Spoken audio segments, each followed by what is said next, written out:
अल्हम्दुलिल्लाहि रब्बिल आलमीन वस्सलातु वस्सलामु अला रसूलिहिल अमीन अम्मा बाद रब्बि इश्रह ली सदरी वयस्सिर ली अमरी वहलुल उक़दतम मिन लिसानी यफ़क़हू क़ौली। आज का जो प्रोग्राम है हमारा वो है एग्ज़ामोफोबिया के ऊपर। एग्ज़ाम का खौफ या एग्ज़ाम का डर, इम्तहान का डर। अभी जो मौसम चल रहा है पिछले एक महीने से, इसमें हर तरफ जो शोर गुफ़ा है वो इम्तहान ही के बारे में। जिसको देखिए इम्तहान के बारे में गुफ्तगू करता मिलेगा। अभी अभी बिहार बोर्ड का 12th का एग्ज़ाम जो है चल ही रहा है, कुछ लोगों का ख़त्म हुआ है। फिर 10th बोर्ड का स्टार्ट होगा, उसके बाद CBSE 10th बोर्ड का स्टार्ट होगा। फिर JEE मेंस है, एडवांस है, नीट वगैरह का एग्ज़ाम जो है चलता रहता। तो ये एक आम मसला बन गया है आज के दौर में, जिसको हम कहते हैं कि स्ट्रेस लेना या एग्ज़ामोफोबिया का जो मसला है। तो वही टर्मिनोलॉजी एक जो है माहिरीन ने इसका बना दिया है, जो माहिरीन नफ्सियात हैं, एग्ज़ामोफोबिया, एग्ज़ाम का डर। ठीक है, और बहुत सारी बातें इस पर कही जाती हैं, इसके बहुत सारे तरीक़े बताए जाते हैं, इसको कैसे दूर करना, इसके क्या क्या रीज़न्स हैं। तो उन्हीं सब बातों पे हम लोग बात करेंगे। क्या ये हकीकत है या सिर्फ ये ऐसे ही हंगामा बरपा के एग्ज़ाम का भी एक डर होता है। ठीक है, जैसे बहुत सारे लोगों को पानी में कूदने का डर होता है, किसी लोगों को ऊंचाई पर जाने का डर होता है। ठीक है, तो ये तमाम तरह के अलग अलग डर हैं। ठीक है, इम्तहान में आमतौर पर क्या होता है बहुत सारे बच्चों के साथ कि इम्तहान हॉल के अंदर बैठे हैं, जहन पूरा ब्लैंक हो गया, माइंड कुछ याद ही नहीं आ रहा, एकदम कोरा हो गया। ठीक है, और उसकी वजह ये होती है कि हर वक्त प्रेशर रहता है, फेल हो गया तो क्या होगा, एग्ज़ाम अच्छा नहीं गया तो क्या होगा, इस तरह का टेंशन आमतौर पे रहता है। ठीक है, और जैसे जैसे इम्तहान का टाइम नज़दीक आता है, ये बेतमीनानी, ये बेखौफी और बढ़ती चली जाती है। ठीक है, तो क्या इसमें कुछ रियलिटी भी है या सिर्फ ये हंगामा है? ठीक है, तो सबसे पहले मैं आपको NCRB, नेशनल क्राइम ब्यूरो जो है रिपोर्ट बनाती है, वो उसके कुछ रिपोर्ट्स आपको बताता हूँ। ठीक है, कि ये उसके रिपोर्ट्स के अकॉर्डिंग क्या क्या आता है। उसका ये कहना है, according to National Crime Records Bureau, in the 5 years leading to 2015 39,775 students killed themselves. लगभग 40,000 लोगों ने 5 साल के अंदर, 40,000 बच्चों ने अपने आप को सुसाइड कर लिया, मार लिया, स्टूडेंट ने। ठीक है, और स्टूडेंट जनरली सुसाइड करते हैं तो वो एग्ज़ाम ही की वजह से, एग्ज़ाम के प्रेशर को लेकर के। ठीक है, और कितने तो अनरिपोर्टेड होते हैं। बहुत सारे गार्जियन, अगर बच्चे ने सुसाइड कर लिया तो उसको तो रिपोर्ट बनाया ही नहीं जाता है। हिंदुस्तान का हाल हम लोग को मालूम है कि रियलिटी में कोई चीज़ होती है और रिपोर्ट में जो आती है वो हमेशा कम होती है। ठीक है, किसी मामले में मान लें किसी में डेथ हुई, ठीक है, दंगा फसाद हुआ, तो क्राइम में 50 लोगों की मौत अगर हुई, ठीक है, तो 50 लोगों की मौत को दिखाएगा 10 लोगों की मौत हुई है। ठीक है, तो हमेशा रेशियो कम बनाया जाता है। तो ये तो रिपोर्ट तैयार हुई उसके अकॉर्डिंग कि 40,000 लोग 5 साल में मारे गए। और सबसे बड़ी बात है कि India has one of the world's highest suicide rate for youth age 15 to 29। India का जो पूरे वर्ल्ड में सबसे रेट, तादाद के मतलब क्या है, तादाद तो वैसे भी ज़्यादा है क्योंकि आबादी ज़्यादा है, लेकिन जो सुसाइड रेट है 15 साल से लेकर 29 साल के बच्चों का, वो सुसाइड रेट जो है इंडिया के अंदर वो वर्ल्ड में हाईएस्ट है। ठीक है, और एक रिपोर्ट के अकॉर्डिंग 2019 और 20 में जब कंपेयर किया गया तो 12,526, ठीक है, बच्चों ने 2020 में सुसाइड किया। 2020 जो गुजरा है 2 साल पहले, 1 साल पहले। ठीक है, और जबकि फार्मर्स की सुसाइड का खूब हंगामा मचा पूरे हिंदुस्तान में, तो फार्मर्स की सुसाइड 2019 और 20 दोनों में कांस्टेंट है 7.4%, जबकि इसका बढ़ गया बच्चों का जो है, लेकिन इस पर कोई चर्चा नहीं, कोई हंगामा नहीं होता है। ठीक है, तो ये भी एक बहुत बड़ा मसला है। इस मसले का हल रखना। 12% जो इंडियन स्टूडेंट है बिटवीन एज 4 to 16, 4 से लेकर के 16 साल के जो बच्चे हैं इंडिया में, उसमें से 12% उन लोगों का साइकियाट्रिक डिसऑर्डर्स होता है, कुछ ना कुछ प्रॉब्लम होती है माइंड में। 20% show science of mental disorder, उसमें से 20% जो मेंटल डिसऑर्डर शो करते हैं। Out of which 2 to 5% have serious concern like autism और बाइपोलर डिसऑर्डर। ठीक है, 2 से 5% के बीच ये सब प्रॉब्लम होती है। और ये सबसे हैरत की बात है कि उसी नेशनल क्राइम रिपोर्ट ब्यूरो की अकॉर्डिंग हर घंटे इंडिया में एक स्टूडेंट सुसाइड करता है, हर घंटे। और एवरीडे का देखा जाए तो वो 28 स्टूडेंट है पर डे इंडिया में सुसाइड करते हैं। 2014 में एनसीआरबी के एक रिपोर्ट में आया था कि जो बोर्ड का एग्ज़ाम है, बोर्ड के इम्तहान के फिक्र के बायस जो खुदकशी करने वाले बच्चे हैं, उनमें सबसे ज़्यादा तमिलनाडु के बच्चे हैं। ठीक है, एक कहा था कि चलो भाई जो स्टेट कमज़ोर है, नीचे जा रहा है, बिहार हो गया, ये सब हो गया, तो उसमें लेकिन तमिलनाडु के बच्चे, वहाँ बोर्ड के इम्तहान से पहले 100 बच्चों पे एक स्टडी की गई जिसमें 50 लड़के और 50 लड़कियाँ थी। उस स्टडी के अकॉर्डिंग ये पता चला कि 8% बच्चे ऐसे हैं, 8% बच्चे ऐसे हैं जिनमें इम्तहान की जो एंजाइटी थी, इम्तहान की जो फिक्र थी, वो बहुत ज़्यादा थी। 38% में कुछ कम थी और 4% में मामूली थी। मतलब घुमा फिरा के देखा जाए तो 50% बच्चे जो है वो इसमें कुछ ना कुछ प्रॉब्लम उनके अंदर आ रही थी। ठीक है, लड़कियों के मुकाबलों में लड़कों में ज़्यादा थी ये प्रॉब्लम, एंजाइटी की प्रॉब्लम। ठीक है, उसके अलावा ज्वाइंट फैमिली में रहने वाले बच्चों के मुकाबले में न्यूक्लियर फैमिली में रहने वाले बच्चे ज़्यादा मुतासिर थे। ज्वाइंट फैमिली समझ गए, ऐसी फैमिली में दादा नाना, ठीक है, खाला पप्पू सब हों, और न्यूक्लियर फैमिली मतलब सिंगल माँ बाप के साथ बच्चे अपने रहते हों, फ्लैट सिस्टम में जिसको कहते हैं हम लोग। तो फ्लैट सिस्टम में रहने वाले बच्चों के साथ ये प्रॉब्लम ज़्यादा थी बनिस्बत जो फैमिली के साथ रहते हैं बच्चे, ठीक है, पूरे ख़ानदान के साथ जहाँ पे रहते हैं, वहाँ ये प्रॉब्लम कम आई। ठीक है, खैर इम्तहान के दिनों में तकरीबन लगभग बच्चों में ये सब प्रॉब्लम पाई जाती है। ठीक है, और आजकल जो आमतौर पे देखा है 10th बोर्ड और 12th बोर्ड के टाइम में ये ज़्यादा पाया जाता है। अब ये जो इम्तहान का खौफ है, ठीक है, एक तो ये फितरी है, नेचुरल है, कोई चीज़ हमारे सामने एक ऑब्स्टेकल है, उसको पार करना है तो एक खौफ तो इंसान के पास आता है, फितरती खौफ भी। इसका रीज़न क्या है, इतना ज़्यादा क्यों बढ़ गया कि मेंटल डिसऑर्डर तक पहुंच गया ये मामला? इसके बहुत सारे रीजंस हो सकते हैं। उसमें सबसे बड़ा रीज़न जो है वो ये है कि हमारा एजुकेशन सिस्टम, कई दहाइयों से जो हमारा एजुकेशन सिस्टम चल रहा है, उसने कहा जाता है कि बच्चों को पढ़ाने के बजाय बच्चों पर जुल्म सितम किया है। ठीक है, ये सिर्फ ये मेरे कहने की बात नहीं, बहुत बड़ी बड़ी राइटर्स, बहुत बड़े बड़े माहिर नफ्सियात, इस पर स्कॉलर्स कह चुके हैं ये बात कि ये जो है कई साइंटिफिक रिसर्च में साबित किया गया कि मौजूदा जो तालीमी निज़ाम है ख़ासतौर से हिंदुस्तान का, और ये बच्चों पर नंबरात का या ग्रेड का जो बोझ डालता है, तो इसकी वजह से बच्चे स्ट्रेस और ज़हनी दबाव का शिकार हो जाते हैं, उनकी अपनी प्रैक्टिकल लाइफ डिस्टर्ब हो जाती है। ठीक है, वो टॉप करके एग्जाम में अच्छे नंबर्स ले आए लेकिन प्रैक्टिकल लाइफ में बहुत कामयाब नहीं हो पाते वो। ठीक है, तो असल हकीकत यही माना जा सकता है कि जो मौजूदा प्रेजेंट एजुकेशन सिस्टम है वो बच्चों के अंदर गलत महारतें, गलत सलाहियतें परवान चढ़ाता है, न कि उसको सही तरह से जिससे उसकी ज़िंदगी में कुछ काम आ जाए उसके। ठीक है, और आजकल एक और मसला है कि बच्चों की ज़हानत, इंटेलिजेंसी क्या है, ठीक है, वो कितना कामयाब है, सब चीज़ IQ पे चेक किया जाता है। उसकी मेमोरी पावर कितनी शार्प है, कितनी जल्दी बातों को याद रख पाता है, और उसी पे जिस पर हमारा एग्ज़ाम होता है, 3 घंटे का 4 घंटे का जो भी एग्ज़ाम है। ठीक है, और उसको जो है IQ टेस्ट करके बताया जाता है कि बच्चा बहुत माहिर है।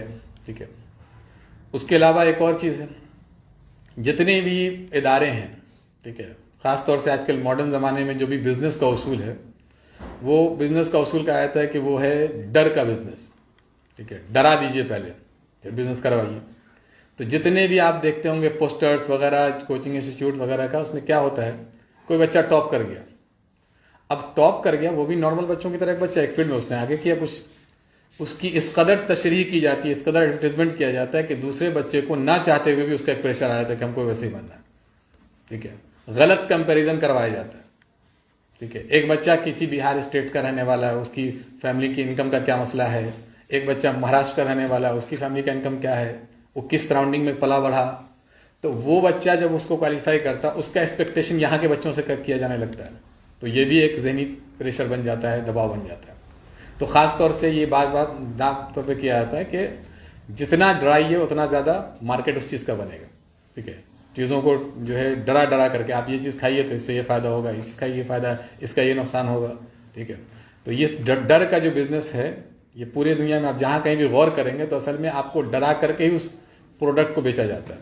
ठीक है, अब ज़रा सा आज के दौर में आप अपना नंबर कहीं पे छोड़ दीजिए, अगर कभी ट्राई करना हो, ठीक है, किसी भी जगह पे जहाँ पे किसी कोचिंग का, किसी जगह का ऐड चल रहा हो, बायजूस हो, फलां हो, जो भी हो, आप जैसे एक नंबर डालेंगे, उसके बाद जो कॉल का सिलसिला शुरू होगा कि वो आपको ज़रूरत है नहीं, वो आपको एडमिशन करवा के छोड़ेगा उसमें। ठीक है, अगर आपके पास गार्जियन के पास उतना इनकम है तो करवा ही देगा वो।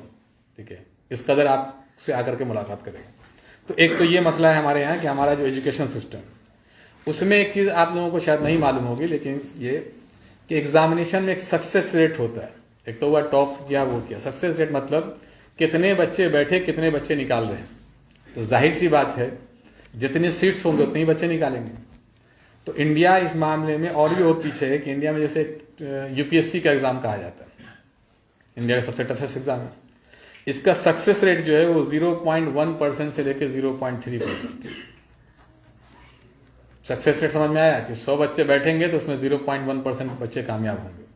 तो ऑलरेडी 99 से ज़्यादा बच्चे जो है, ठीक है, 0.1% का मतलब 1000 में एक बच्चा, तो ऑलरेडी 999 बच्चा तो मालूम है उसको हमको सेलेक्ट होना ही नहीं है, तो फिर एग्जाम क्यों देगा।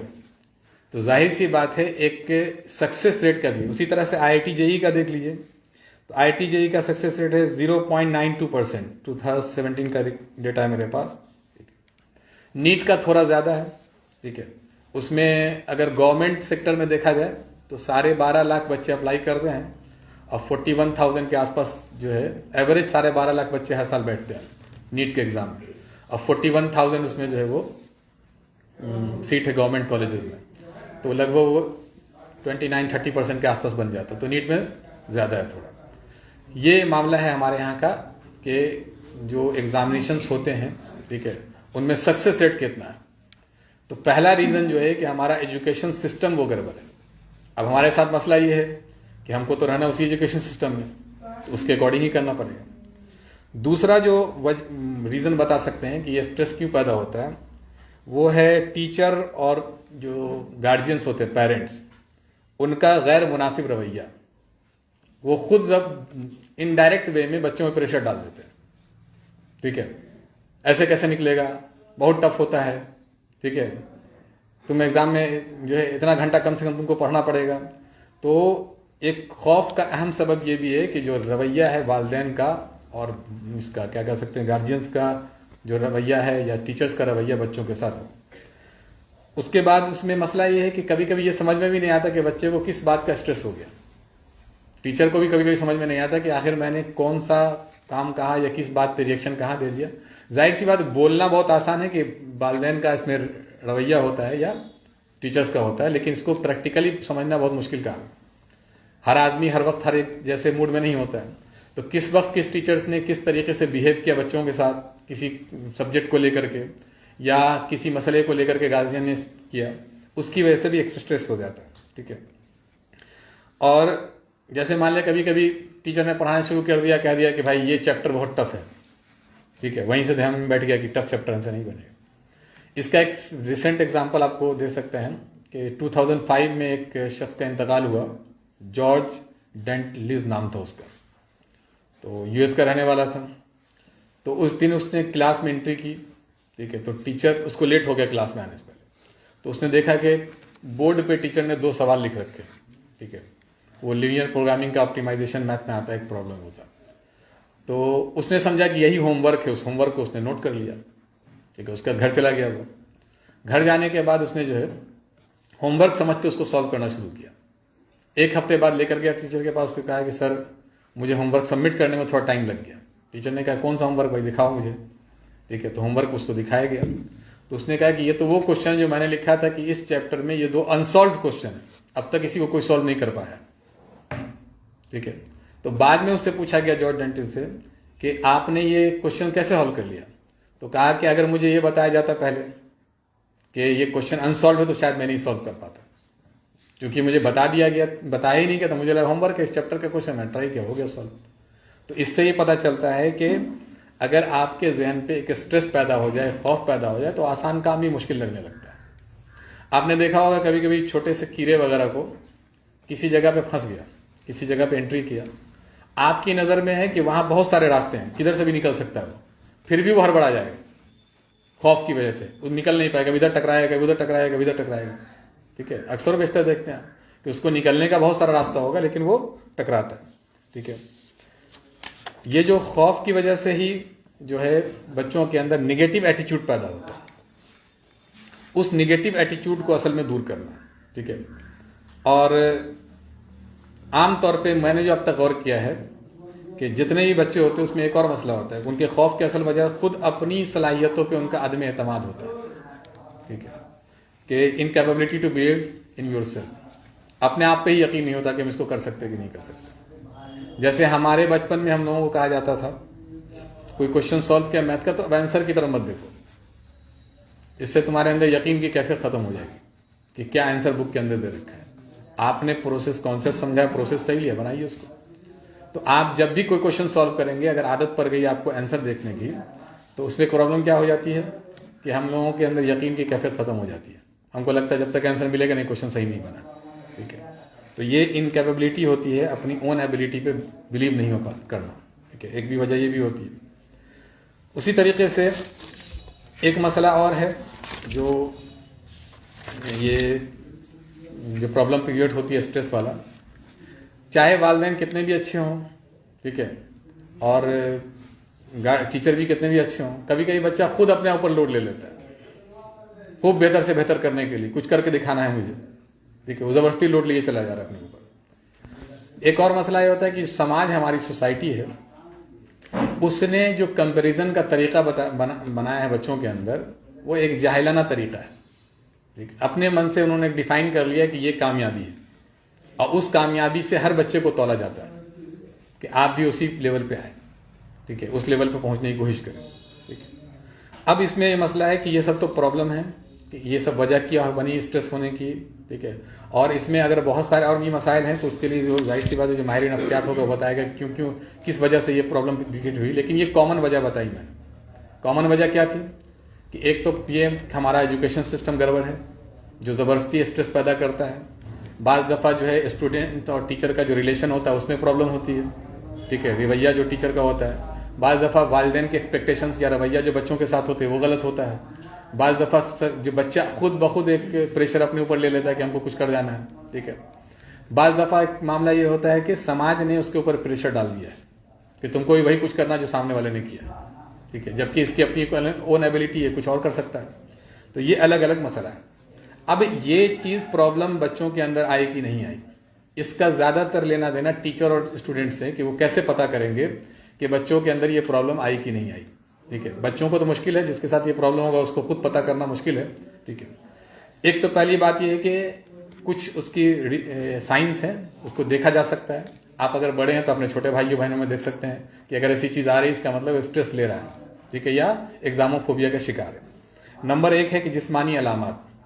ठीक है, फिजिकल आपको अपीयरेंस दिखेगा, नींद नहीं आएगी। ठीक है, कम उम्र का बच्चा, 14 साल 15 साल 16 साल का बच्चा, उसको नींद नहीं आ रही, भूख खत्म हो जा रही। ठीक है, और कभी कभी दौरा पड़ता है किसी चीज़ का। ठीक है, गर्दन में या सर में दर्द होने लगता है। ठीक है, या चाय पीने की या कोल्ड ड्रिंक पीने वगैरह की शदीद ख्वाहिश होती है कि कोल्ड ड्रिंक पिया जाए, चाय पिया जाए। ठीक है, इस तरह की तबीयत में चिड़चिड़ापन आ जाता है, हर बात पर रिएक्शनरी मिजाज हो जाता है। ठीक है, बात बात पे गुस्सा आता है, बाज़ लोगों को वोमिटिंग भी आता है। ठीक है, उसके अलावा यह है कि कभी कभी जिसमें सनसनाहट होने लगती है। ठीक है, ठीक है, कभी कभी फिर गुनूदगी बढ़ जाती है। ठीक है, स्ट्रेस की वजह से जो है ब्लड प्रेशर वगैरह हाई हो सकता है। ठीक है, उसके अलावा एक और चीज़ जो होती है जो आमतौर पे दिखती नहीं, यह है थिंकिंग, सोच। ये सब तो दिख जाएगी। सोच ये है कि बच्चे इस तरह के जो होते हैं वो नेगेटिव थिंकिंग के आदि हो जाते हैं, इमेजिनेशन में उल्टा सीधा सोचना शुरू कर देते हैं, यहाँ तक कि ख्वाब भी उल्टा सीधा देखना शुरू कर देते हैं। एग्जाम में फेल करके ऐसा हो गया। ठीक है, तो डर की कैफियत में फिर उनको लगता है कोई मुझ पर तनकीद कर रहा है, इस तरह का सोच रहे हैं। अगर ऐसा हो गया तो मतलब एग्जाम अभी 1 महीने बाद है, पहले ही सोचना शुरू कर दिया। एग्जाम हो गया है, अगर फेल कर गए तो अब्बा कैसे क्या करेंगे, अम्मी क्या करेंगी, फलां क्या करेगा, फलां के सामने कैसे जाएंगे। ठीक है, अगर मेरा रिजल्ट 100% नहीं आया, 100 में 100 नहीं आया, 100 में 98 नहीं आया, तो सामने वाले से कैसे मिलेंगे, हम घर से बाहर कैसे कदम निकालेंगे। और ये सब जुमला ऐसा नहीं कि यूनिक जुमला, हम लोग भी टीचिंग में है 15 साल से, हम लोगों को ये सब जुमला सुनने को मिलता है। अगर किसी बच्चे से हम बहुत करीब होते हैं तो बच्चा बोलता है ये बात कि सर अगर एग्जाम में नंबर खराब हो गया तो हम कैसे किस लोगों का सामना कर पाएंगे। ठीक है, रिसेंट अभी 12th का एग्जाम हुआ है, अक्सर बेशतर बच्चे ने जुमला कहा मुझसे। ठीक है, अच्छा ये मामला सिर्फ उनसे रिलेटेड नहीं जो बच्चे साल भर नहीं पढ़ते हैं, अचानक एग्जाम के टाइम में खौफजदा हो गए। जो साल भर मेहनत से पढ़ते हैं उनके साथ भी ये मसला है, दोनों के साथ मसला है। ठीक है, ठीक है, साल भर अपना घूमे फिरे, अचानक जो है प्रेशर आ गया कि अब हमको लेना है ये बात। उसी तरीके से वो सोचते सोचते कभी लगता है उनको सब कुछ छोड़ दिया जाए, ठीक है। फिर उसके बाद जो है कि पढ़ाई से दिल कभी उचाट होने लगता है कि जिस चीज़ का कोई फायदा नहीं, उसको क्यों पढ़ा जाए, ठीक है। कभी कभी उनके चेहरे पे एकदम अजीब सा तनाव की कैफियत दिखेगी, ठीक है, किसी काम में मन नहीं लग रहा उसका, ठीक है। उसके बाद उसके जहन में कभी कभी जो है बैठे बैठे ख्याल आ रहा है कि एग्जामिनेशन हॉल में बैठे हुए हैं, अब क्वेश्चन आगे हमसे सॉल्व नहीं हो रहा है, ये सब इमेजिनेशन आने लगता है उसके जहन में, बर्ताव बदलने लगता है, ठीक है। खासतौर से जिस मजमून को उसको ज्यादा डराया जाता है कि ये बहुत टफ मजमून है, उसकी किताब की तरफ भी हाथ ले जाते हुए डरने लगता है, ठीक है। उसकी मजमून को खोलने की कोशिश नहीं करता, उससे बचने की कोशिश करता है। जैसे हम जनरली देखते हैं, इंसानी साइकोलॉजी है कि जिस चीज से हमको डर लगता है उसकी तरफ देखना पसंद नहीं करते, साइड से निकल जाते, ठीक है। जैसे मान लिया किसी का ऑपरेशन होना है, बहुत सारे लोग कई मिजाज नहीं देख पाते खून को, ठीक है, कटा हुआ टाँका लग रहा है, तो वो क्या करेंगे, अपना मुंह छुपा लेंगे, या उनको इंजेक्शन ही पड़ रहा हो तो मुंह छुपा लेते हैं। तो ये साइकोलॉजी इंसान की कि वो क्या करता है कि जब चीज़ों से डर लगता है उससे पीछे हटने लगता है, ठीक है। और बाज़ दफ़ा ये होता है कि उल्टा होता है, पढ़ाई का दौरान यही खत्म नहीं होता, लगातार पढ़े चले जा रहे हैं, एंडिंग नहीं कर रहे हैं उसका, ठीक है। और कभी कभी घट जाती है, इतनी घट जाती है कि किताब लेके बैठते ही नहीं है, जब देखो तो भागे फिरते हैं, ठीक है। एक तीसरी कैपेबिलिटी ये पैदा होती है कि मेल जुल छोड़ देते हैं वो, ठीक है। दोस्तों से मिलना जुलना बंद कर देते हैं, अपने आप को तन्हाई में रखना शुरू कर देते हैं, ठीक है, तन्हाई पसंद हो जाते हैं, ठीक है। फिर जो है उनको ज़्यादातर तन्हा रहना पसंद करने लगते हैं, ठीक है, किसी भी चीज़ में इन्वॉल्वमेंट नहीं रहता, कोई सोशल एक्टिविटीज़ में नहीं इन्वॉल्वमेंट रहेगा, ठीक है। और तबीयत में परेशानी और मायूसी हो जाती है, कुछ करने को जी नहीं चाहता है, दिल की धड़कन जो है बेतरतीब हो जाती है, कभी बहुत ज़्यादा बढ़ जाती है, कभी कम हो जाती है, ठीक है। कभी कभी कोई मोटिवेट कर दिया बहुत तेज तो जोश में आ गए, फिर थोड़ी देर बाद 2 घंटे बाद 3 घंटे बाद फिर जो है फौरन मायूसी घेर लेती है, खौफतारी हो जाता है, ठीक है। अब मसला ये कि ये सब मामले हैं कि एक तो है कि ये रियलिटी है कि एग्जाम का स्ट्रेस है, ठीक है। ये भी रियलिटी है कि इसका डेटा भी आपको दिया गया कि सुसाइड भी कर लेते हैं बच्चे, स्ट्रेस है। उसका ये भी बताया गया कि इसकी वजह क्या क्या है, ठीक है, कि हमारा स्कूल सिस्टम या एग्जामिनेशन सिस्टम वो गड़बड़ है, ठीक है। उसकी वजह हमारे टीचर्स हो सकते हैं, उसकी वजह हमारे पेरेंट्स हो सकते हैं, बच्चा खुद भी हो सकता है, सोसाइटी भी हो सकती है। उसमें क्या क्या आती है प्रॉब्लम, क्या क्या किस तरीके से आप देख सकते हैं कि इस बच्चे के अंदर स्ट्रेस पैदा हुआ कि नहीं हुआ, ठीक है। अब वालिदैन को या टीचर्स को इस पर क्या करना चाहिए, ठीक है। जाहिर सी बात, इसके साथ जो बीमार है वो खुद नहीं कुछ कर सकता, ठीक है, तो दूसरे लोग ही उसकी हेल्प करेंगे, ठीक है। तो वालिदैन के लिए स्पेशल ये है कि वो बच्चे की तबीयत पे खास तवज्जो दें, ठीक है। अगर बिल्कुल नॉर्मल दिखे तब भी गौर से देखें उसको अहमियत दें, ठीक है। और घर के काम काज में इन्वॉल्व रखें उसको, बोझ प्रेशर नहीं डालें घर के काम काज करना, लेकिन इन्वॉल्व रखा जाए, ठीक है, ठीक है। ऐसे काम जो थोड़ी बहुत जरूरत के काम है, ताकि वो इन्वॉल्वमेंट दूसरी चीजों में भी उसका रहे, ठीक है। अगर वो मुकम्मल बैठा दिया जाए उसको कि हाँ भाई बीमार है, उसको कुछ नहीं करना है, तो हरकत का खत्म होने के से और ज्यादा प्रॉब्लम बढ़ जाएगी, ठीक है। और अगर बहुत ज्यादा मायूसी या उलझन या चिड़चिड़ापन है तो खाने के वक्त जब खाना खाए बैठे तो अकेले ना खाने दें उसको, दस्तरखान पे बैठा करके खिलाएं, ठीक है। और देखें दस्तरखान पे कि वो चंद लुकमा खा के जल्दी उठ जाता है या बैठता है सबके साथ, ठीक है। तो ये सब चीजें देखनी होगी वालिदैन को, ठीक है। और इसमें अगर ज्यादा बढ़ोतरी हो तो जाहिर सी बात है उसके जो माहिर होंगे, ठीक है, उनसे रुजू करना पड़ेगा। अब तो हर चीज के इलाज मौजूद है, हर तरह के स्पेशलिस्ट मौजूद है, उनके पास जाएगा आदमी, काउंसलिंग करवाई जाएगी उसकी, ठीक है। फिर उसके बाद बच्चों को भी कुछ चीजें जो ध्यान में रखना है, ठीक है। पहली बात तो कि अगर आपके साथ कोई मसला आ रहा है, ठीक है, तो मसले के बारे में कहा गया कि गम बांटने की चीज नहीं, फिर भी दोस्तों एक दूसरे के हाल से वाकिफ रहा करो।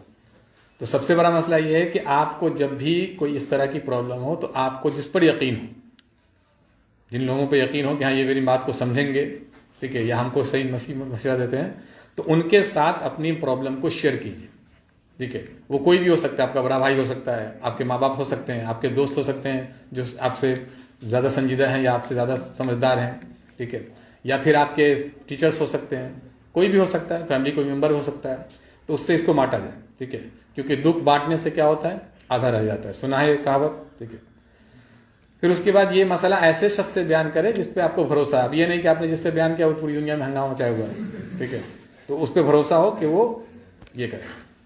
दूसरी चीज़ ये कर सकते हैं आप कि जब नोट्स बनाएं, जब पढ़ाई करें, तो रेड इंक पेन का इस्तेमाल करें। ठीक है, लाल चीज़ें से जो होती है, लाल चीज़ों से लिखा वो जहन पे ज़्यादा देर तक याद रहती है। ठीक है, अगर आपको भूलने की बीमारी हो रही है, भूल रहे हैं चीज़ों को, तो नोट्स को क्या करें, रेड कलर से लिखा करें। ठीक है, उसी तरीके से एक प्लानिंग बनाएं कि हमको रिवीजन करना है। ठीक है, बार बार रिवीजन करना है। चीज़ें जो है, कहा जाता है कि एक बार आपने किसी चीज़ को पढ़ा तो एक दिन गुजरने के बाद वो 70% चीज़ें ही जो है लगभग रह पाती है, 30% गायब हो जाती है। अगर 2-3 दिन उसको रिवाइज नहीं किया आपने तो और कम होता चला जाएगा, यहाँ तक कि 1 महीने बाद मुकम्मल भूल जाएंगे आप उसको। तो उसको एक सर्टेन प्लानिंग होनी चाहिए। ठीक है, कि इसके अकॉर्डिंग हम उसको रिवाइज करते रहें। ठीक है, उसी तरीके से कि दिमाग को सुकून पहुँचाने के लिए कुछ ऐसी चीज़ों पे अपने आप को मरकूज करें जिससे इंजॉय हो, प्रेशर न हो ले। ठीक है, अब जाहिर सी बात है, उसके लिए जाहिर सी बात खेल है, फिजिकल एक्टिविटी। आमतौर पे गलती ये करते हैं बच्चे कि जैसे ही एग्जाम का टाइम आता है, अब दोस्तों को कहते हैं हाँ भाई अभी हमसे मत मिलना, हम एग्जाम का तैयारी कर रहे हैं। ठीक है, तो नहीं, आपको कुछ वक्त लेना पड़ेगा उसके लिए। ठीक है, उन बच्चों के साथ जो है घूमिए फिरिए। ठीक है, गार्जियन को भी चाहिए कि अगर आपका बच्चा बाहर घर से नहीं निकल रहा है और दोस्तों के साथ घूम फिर तरह नहीं कर रहा है, तो बाज़ाब्ते तौर पे उस पर सीरियस हो जाए, देखें क्यों नहीं जा रहे हो। इंसान की फितरत में है कि लोगों से मिले जुले, ठीक है, हंसी मजाक करे। तो दोस्तों के साथ रहेगा, अपने उम्र के साथ रहेगा, तो हंसी मजाक करेगा तो उसके जहन डाइवर्ट होगा थोड़ा।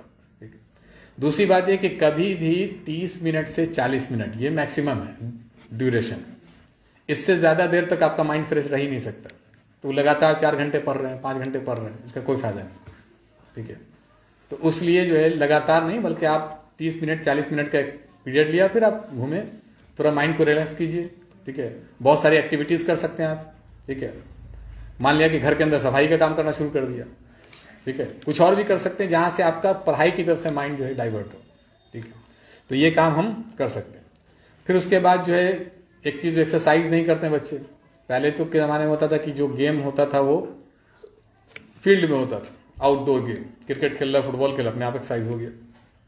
आज का गेम है मोबाइल के ऊपर। ठीक है, तो जनरली जो है बच्चे मोबाइल पे गेम खेलते हैं, तो फिजिकल एक्सरसाइज नहीं हो पाती है। तो फिजिकल एक्सरसाइज भी जो है बहुत ज़रूरी है कि हम फिजिकल एक्सरसाइज करें। तो ये सब चीज़ें हैं कि इसको ध्यान में रखना चाहिए कि हमें क्या करना है, क्या नहीं करना है। तो एक पॉइंट तो ये समझ में आया कि हम लोगों को कि अपने माइंड को डाइवर्ट करने की कोशिश करें, लगातार एक ही तरफ कंसंट्रेशन नहीं रखना है। ठीक है, दोस्तों से मुलाकात हो। हाँ, अब इसमें यह नहीं कि ऐसे दोस्त भी जो होते हैं जो खामखा वक्त की बर्बादी करते हैं। ठीक है, तो ऐसे दोस्तों का ग्रुप ना हो, और ऐसे भी दोस्तों का ग्रुप ना हो कि बस जब अब हम लोग पढ़ने के बाद हटे, अब फिर मिले तो फिर पढ़ाई की गुफ्तगू चल रही है। ठीक है, गुफ्तगू डिफरेंट भी होनी चाहिए ताकि जो है उससे ही। फिर उसके बाद आपको सोशल एक्टिविटी, सोशल समाज जो है उसके मसले में भी इन्वॉल्व रहना चाहिए। अब ऐसा नहीं कि मोहल्ले में अजनबी की तरह घुसे, अजनबी की तरह चले गए। कौन आ रहा है नाली साफ करने के लिए पता ही नहीं आपको, कौन झाड़ू मार रहा है उसके बारे में पता नहीं आपको। ठीक है, बिजली का पोल कहाँ पे लगा वही भी पता नहीं आपको। कभी लाइट आपके घर की खत कट गई तो कहाँ पर से कौन से फेस से ये भी मालूम नहीं है। ठीक है, तो ये सब चीज़ें जो समाज का मामला है उसमें आपको, क्योंकि इसी में समाज में रहना ना, आपको किताबों की दुनिया में तो रहना नहीं है। ठीक है, तो इन सब में भी इन्वॉल्वमेंट होना चाहिए। ठीक है, दूसरी चीज़ है कि किसी भी चीज़ को जहन पे ये चीज़ नहीं बनाना चाहिए प्रेशर कि हम ये नहीं कर पाएंगे तो क्या होगा। ठीक है, ये जो मामला है कि हम क्या नहीं कर पाएंगे तो क्या होगा, तो वो लोगों को असल में दिखाने का मामला हो जाता है। ठीक है, कि हम लोग क्या कहेंगे इसके बारे में। लोग, आप कुछ भी करेंगे कुछ ना कुछ कहते रहेंगे। इंसान कुछ भी करेगा तो लोग तो कुछ ना कुछ कहते रहेंगे ना। तो लोगों को कहने पे उतना ज़्यादा ध्यान नहीं दिया जाता कि लोग क्या कहेंगे। हमारा जो मसला है हमको उसको फेस करना है, अपने ऊपर यकीन पैदा करना है कि जो, जैसे मैं एक बात बच्चों को कहता हूँ कि आप जब किसी क्वेश्चन को सॉल्व करें, ठीक है, जैसे मान लीजिए मैथमेटिक्स के कोई क्वेश्चन आप सॉल्व करने के लिए गए, तो सॉल्व करने से पहले आपको समझ में आएगा ना कि हाँ भाई ये स्टेप्स लेना, ये कॉन्सेप्ट है, इसके अकॉर्डिंग स्टार्ट कर दिया आपने। हो सकता है कैलकुलेशन को मिस्टेक हो बीच में जिसके आंसर नहीं मिले, तो जब आप आंसर देखेंगे और उसके जब नहीं मिलेगा तो आपको टेंशन होगा, बना तो सही रहते, कहाँ प्रॉब्लम आ गई। ठीक है, तो आप जिसको लेकर के चले, बस ये देखें कि एक बार नज़रसानी कर ले कि आपने जो स्टेप्स लिए वो सही है कि नहीं। खुद ब खुद पकड़ने की कोशिश करें कि कहीं कैलकुलेशन मिस्टेक हुआ कि नहीं हुआ। तो इससे आपका कॉन्फिडेंस खुद डेवलप होगा, बजाय इसके कि आप जा करके उसके आंसर को देखें, या बार बार किसी चीज़ को पूछने से भी आपका कॉन्फिडेंस लो हो जाता है। आप डिपेंडेंट हो जाते हैं। आज के एजुकेशन सिस्टम में एक मसला ये भी है कि बच्चे मुकम्मल डिपेंडेंट टीचर पे हो गए। हर बात टीचर बताएंगे तभी हम जानेंगे उसको, बिना उनके बताए हुए ये बात जानना मेरे लिए सही नहीं। ठीक है, तो ये भी नहीं होना चाहिए। ठीक है, आप मुकम्मल डिपेंडेंट टीचर पे नहीं होना चाहिए। आपको कोई टॉपिक अगर पढ़ाया जाए, आप पहले से पढ़ के रखिए उसको। ठीक है, फिर टीचर से डिस्कशन कीजिए उसके मौजू पे। तो ये चीज़ें सीखनी पड़ेंगी, तभी हमारा जो है मामला हल होगा। उसी तरीके से जो आपका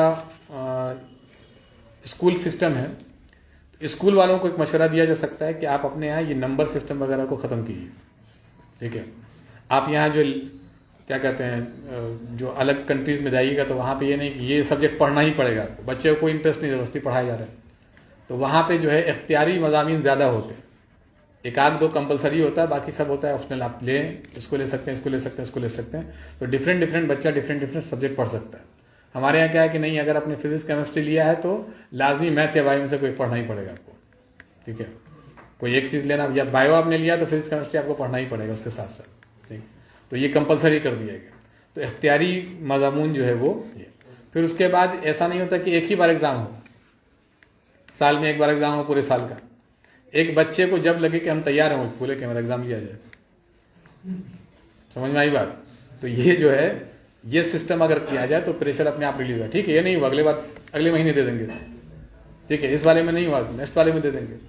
तो ये चीज़ें जो है थोड़ा सा अगर इसको चेंज किया जाए तो ये प्रेशर का मामला खत्म हो सकता है।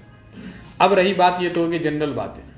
इन जनरल बातों के साथ आमतौर पे जितने ही बच्चे यहाँ बैठे हुए हैं, आमतौर पे जो मुसलमान बच्चे हैं, उनके लिए एक स्पेशल बात। मुसलमान बच्चों का जो मामला है वो ये, अभी एक आयत कुरान की पढ़ी गई थी आपके सामने कि तुम अल्लाह के बारे में जैसा गुमान करते हो, अल्लाह ताला तुम्हारे साथ वैसा ही रवैया अख्तियार करता है। पढ़ा गया। गुमान का जो मामला है वो कि अगर हम बार बार ध्यान में बैठाएं कि अगर हम फेल कर जाएंगे, हम फेल कर जाइएगा। समझ में आई बात? तो जहन में ये नहीं आना चाहिए फेल कर जाएंगे, पीछे रह जाएंगे, हट जाएंगे।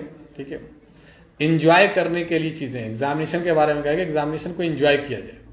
ठीक है, एग्जामिनेशन को प्रेशर नहीं लिया जाए। ठीक है, जैसे पिकनिक मनाने जाते हैं एंजॉय करने के लिए, वैसे पिकनिक मना रहे भाई, एक फेस्टिवल है, जा रहे हैं, 3 घंटे के बाद आएंगे घूमते हुए। ठीक है, जो हमको मालूम है लिख देंगे, नहीं मालूम नहीं लिखेंगे। ठीक है, इसमें कोई बहुत ज़्यादा मसला नहीं है। दूसरी चीज़ है कि डर और खौफ और बेचैनी, ये तमाम चीज़ें अगर आपके अंदर पैदा है तो इसके बारे में कहा गया कि डर और खौफ जो है वो बहुत अच्छी चीज़ भी है।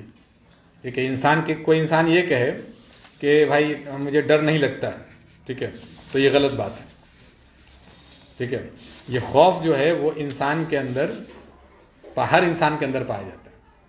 कहीं पे खौफ जो है वो बहुत अच्छी चीज़ है, लेकिन बेजा खौफ, कुरान में एक चीज़ ये भी आता है कि इन मुसलमानों को जो बनाया गया उम्मतन वसतन लितकुनु शुहदा अलन्नास, ठीक है, बैलेंस वाली उम्मत बनाया गया।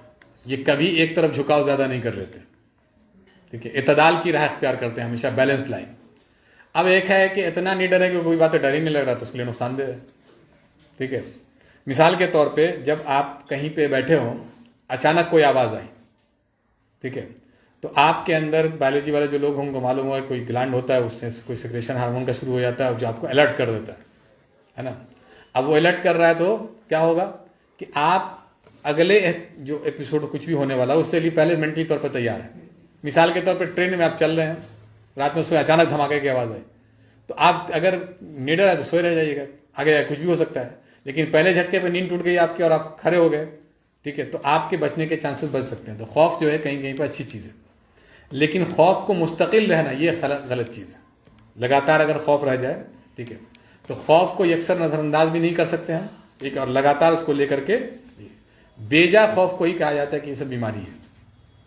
ठीक है, कोई आदमी ये कहे कि जो खौफ ही नहीं, हमको कोई डर ही नहीं लगता है, तो बेवकूफ़ है। डरना चाहिए इंसान को, ठीक है, थोड़ा बहुत, क्योंकि वो इंसान को अलर्ट करता है आने वाले खतरात से।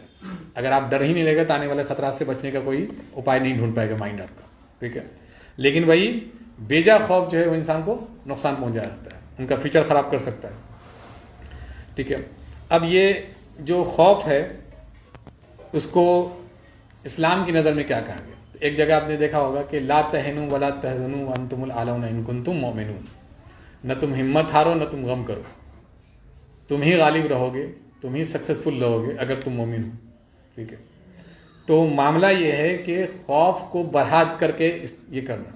आपको ये मालूम होना चाहिए कि तकदीर के बारे में, अल्लाह ताला के बारे में, कि इंसान का काम है कोशिश करना। रिजल्ट का मामला जो अल्लाह के हाथ में। अल्लाह ताला ने किसी से अच्छे रिजल्ट का वादा नहीं कर रखा है दुनिया के अंदर कि तुम अच्छा अच्छा काम करोगे तो अच्छा अच्छा देंगे हम तुमको, ठीक है।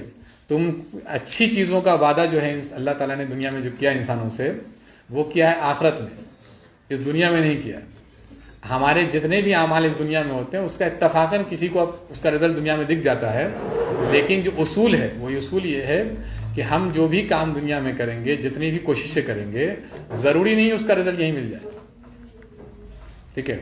उसका रिजल्ट जो है वो दुनिया में ज़रूरी नहीं मिल जाए, वो रिजल्ट वहाँ मिलेगा। इस बात को ध्यान में रखना होगा, ठीक है, कि हम जो कोशिशें करते हैं, हम इतना पढ़ रहे हैं, हम इतनी मेहनतें कर रहे हैं, तो अल्लाह ताला ने कहीं आपसे ये वादा नहीं कर रखा है कि आप मेहनत कर रहे हैं तो आपको रिजल्ट यहीं मिल जाएगा। ये जो आपका एटीट्यूड होगा, मेहनत करने वाला जो रवैया होगा, उसकी बुनियाद पे अल्लाह ताला आपको आखिरत में असल फल देगा।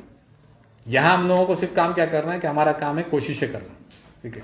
हाँ, उसका ये भी मतलब नहीं कि आखिरत में जब मिलेगा तो हम यहाँ की कोशिश करें। यहाँ की कोशिश का फल मिलेगा आखिरत, ठीक है। रिजल्ट का दिन, ओरिजिनल रिजल्ट का दिन कौन सा रखा गया? आखिरत का दिन रखा गया ना। ओरिजिनल रिजल्ट तो उसी तरह मिलेगा। यहाँ तो देखा गया है कि यहाँ आजमाइश का दिन, इम्तहान पीरियड चल रहा है, एग्जाम पीरियड, ठीक है। उसमें आपके पास जो भी आपका रिजल्ट होता है उसमें 70% मान लिया आपकी मेहनत का नतीजा है, 20% आपकी स्ट्रेटेजी प्लानिंग का नतीजा है, लेकिन 10% जो लास्ट वाला बचता है वो असल में अल्लाह की मर्जी का मसला है, अल्लाह की मशीयत का मामला है। उसने क्या प्लान कर रखा आपके बारे में हमको नहीं मालूम, ठीक है। सूरह हदीद की एक आयत भी है कि कोई मुसीबत तुम पर या तुम्हारे जानों पर या ज़मीन पर नहीं आती, या कोई चीज़ जो अल्लाह ताला ने तुम्हारे साथ किया जो भी है, वो तुम्हारी पैदाइश से बहुत पहले लिख रखा गया है किताब में। तुम्हारे लिए इसको समझना मुश्किल है, अल्लाह के लिए बहुत आसान है। फिर कहा गया कि अगर तुम्हारे साथ कोई मुसीबत आ जाए, कोई परेशानी आ जाए, तो तुम इस पर घबराए मत करो, मायूस मत हो जाया करो, और कोई चीज़ तुम्हें अता कर दे, कोई चीज़ दे दें अगर तुमको, तो खुशी से फूल मत जाया करो। ये दोनों सब अल्लाह ही की तरफ से हो रहे हैं। तुम्हारी मेहनतों और कोशिशों के नतीजे में जो कुछ होगा वो आखिरत में तुमको मिलेगा, ठीक है। तो यहाँ पे हमें ये बात ध्यान में रखना चाहिए कि हमारा काम है क्या करना, पढ़ना, मेहनत करना, चीज़ों को समझना, ठीक है, उसको। अच्छा, एक और चीज़ है इसके अंदर कि आजकल जो बच्चे होते हैं वो जनरली सिर्फ इसलिए पढ़ते हैं कि हमको एग्जाम में इस बात को जाके लिख देना। उस बात का मतलब क्या है इससे कोई फर्क नहीं पड़ता उनको। वो चीज़ असल में क्यों पढ़ाई गई हमको, उसका क्या फ़ायदा है हमको हमारी लाइफ में, क्या नुकसान, इसको नहीं पढ़ने से हमारा क्या नुकसान हो जाता, या इस बात को नहीं जानने से हमारा क्या मसला हो जाता, इसके बारे में हम ध्यान नहीं देते। हमारा मसला जनरली क्या होता है आजकल का एजुकेशन सिस्टम, वो इन्फॉर्मेशन का ट्रांसफ़र है, ठीक है। इन्फॉर्मेशन को उर्दू में कहते हैं खबर। इन्फॉर्मेशन में और इल्म में फ़र्क है। खबर के बारे में कहा सुना होगा नहीं, खबर आगे आगे जूं बढ़ती जाती है वो अपनी ओरिजिनलिटी खोती जाती है, कम होती चली जाती है। इन्फॉर्मेशन जैसे जैसे आगे बढ़ेगी तो आपने पता होगा कि एक आदमी ने किसी को कोई बात कही, अब वो बात जब 20वें आदमी तक पहुंची तो पता चला चेंज हो चुकी है। बहुत सारी अक्सर देखते रहते हैं इस तरह का मामला हम लोग। लेकिन इल्म का मामला ये है कि वो अपनी ओरिजिनलिटी बरकरार रखते हुए उसमें इंक्रीमेंट होता है।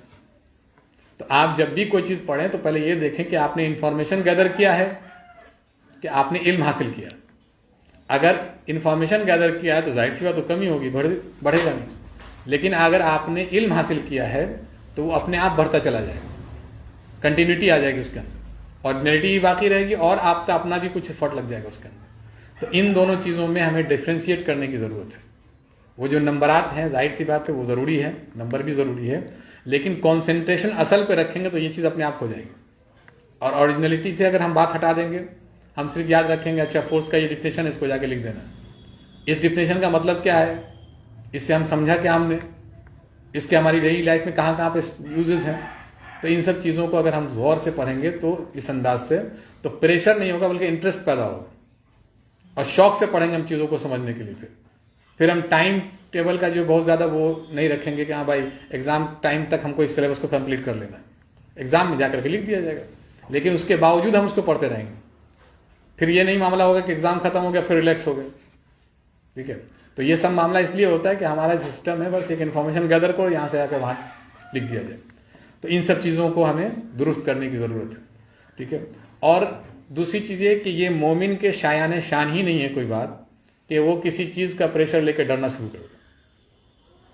इसका मतलब ये है कि उसको अल्लाह ताला की वहदानियत पे, जो अल्लाह ताला की तौहीद का जो तसव्वुर है, उसमें कहीं ना कहीं झोल है,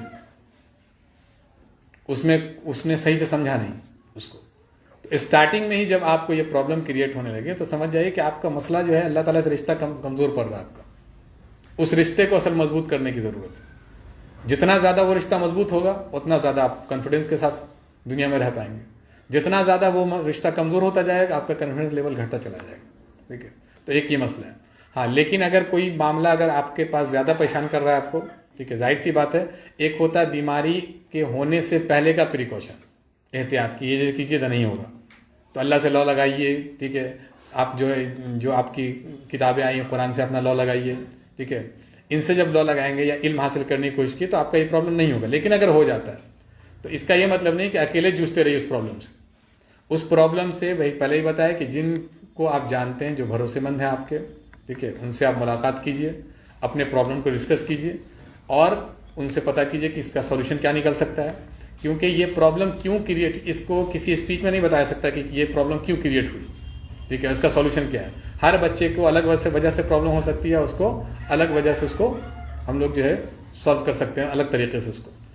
दूसरा ये कि वालिदैन को चाहिए कि जब भी अपने बच्चे के अंदर इस तरह की जो वजूहात बयान किए गए, जो सब बताया गया कि इस तरह का सिम्टम्स पैदा हो सकता है, तो उनको कोशिश करना चाहिए कि फ़ौरन ही उसके किसी माहिर से मिले, माहिर नफ्सियात से मिले, जा करके वो बच्चे का जो है ताकि प्रॉपर काउंसलिंग हो, उसका इलाज किया जा सके। इन सब चीज़ों की हमारे यहाँ थोड़ी कमी है, लेकिन वेस्टर्न कंट्रीज़ वगैरह में जो है ये सब बहुत आसानी से अवेलेबल है कि करियर काउंसलिंग होती है। ठीक है, बच्चों का, स्टूडेंट का काउंसलिंग होता है। ठीक है, वालिदैन की काउंसलिंग होती है। ठीक है, यहाँ तक कि जो मियाँ बीवी में झगड़े हुए हैं उनके काउंसलिंग होती है, उनके मसले को हल कराया जाता है। तो ये सब काउंसलिंग जो है, वो काउंसलर का ये काम नहीं होता कि आपके प्रॉब्लम को सॉल्व करता है, वो बल्कि आपकी सारे प्रॉब्लम को सुनने के बाद, एक तो आप सुनाते हैं किसी को, ऐसे ही आधा प्रॉब्लम खत्म हो जाता है, और सुनने के बाद 4-5 रास्ते और बताता रहता है, बताता है कि अच्छा ये भी रास्ता आप देख लीजिए, कोई और रास्ता से आप चलिएगा तो आपको कामयाबी मिल जाएगी। ठीक है, तो हम लोगों को ये कोशिश करनी चाहिए कि ये जो बेकार का खौफ हमारे पास है, इस खौफ को हम ख़त्म करें। ठीक है, और जो असल तरीका है पढ़ने का, ठीक है, उस तरीके के मुताबिक पढ़ें। ठीक है, इसका ये भी मतलब नहीं है जो आमतौर पर हम बताएं कि सिस्टम ख़राब है, तो आमतौर पे जब बच्चों को ये कहा जाता है कि सिस्टम ख़राब है, उसमें ये प्रॉब्लम आ रही है, तो वो समझते हैं कि इसका मतलब हमको पढ़ना ही नहीं, सिस्टम ख़राब हो गया। सिस्टम अगर ख़राब हो गया तो सिस्टम को दुरुस्त करना भी हमारा ही काम है। ठीक है, ये बड़ा चैलेंज हमारे लिए कि हम उसको सिस्टम। अच्छा, एक चीज़ और इसमें ध्यान में रखिएगा, एक चीज़ होती है कि चीज़ों को लेना कि भाई ऑब्स्टेकल है, ठीक है, रुकावट पैदा कर रही है, एक है चीज़ों को चैलेंज के तौर पे लेना। चैलेंज के तौर पे जो लोग लेते हैं वो पॉजिटिव सोच के हामिल होते हैं, और जो रुकावट के तौर पे लेते हैं वो नेगेटिव सोच के हामिल होते हैं। इसकी वजह से ऐसा हो गया, एक्सक्यूजेस देना शुरू कर दिया। तो जो चैलेंज के तौर पे लेते हैं वो क्या होता है, पॉजिटिव सोच के हामिल। अब चैलेंज के तौर पे ले, इसको पार करना है। अब एक आदमी है, मान लिया 5 फीट का गड्ढा, उसको पार करना उसको, अब वो जो है चैलेंज के तौर, रुकावट के तौर पर कैसे पार करेंगे, इधर से रास्ता ही नहीं, अब कैसे जाएंगे। और जो चैलेंज के तौर पर लेगा वो क्या करेगा, पीछे जाएगा, 4 कदम दौड़ेगा, चाहेगा कूद जाए उसको। ठीक है, तो कूदने वाले के अंदर जब एबिलिटी हो सकता है एक आध बार फेल कर जाए, ठीक है, लेकिन